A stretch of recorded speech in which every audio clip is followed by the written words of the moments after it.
कहमा के चिकन माटी आगे खुदा रहे कहमा के साथ सुहागी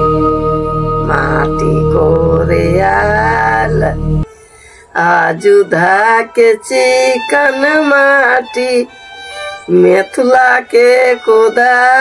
रहे बंतारा के साथ सुहागी माटी कोरियाल को रौनी भैया किए देवा दाना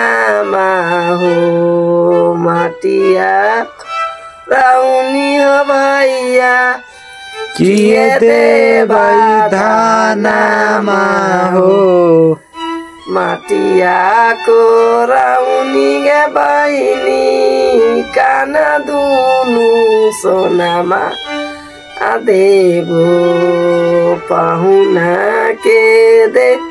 बोए बहिनी चरने के गोरबा देवो।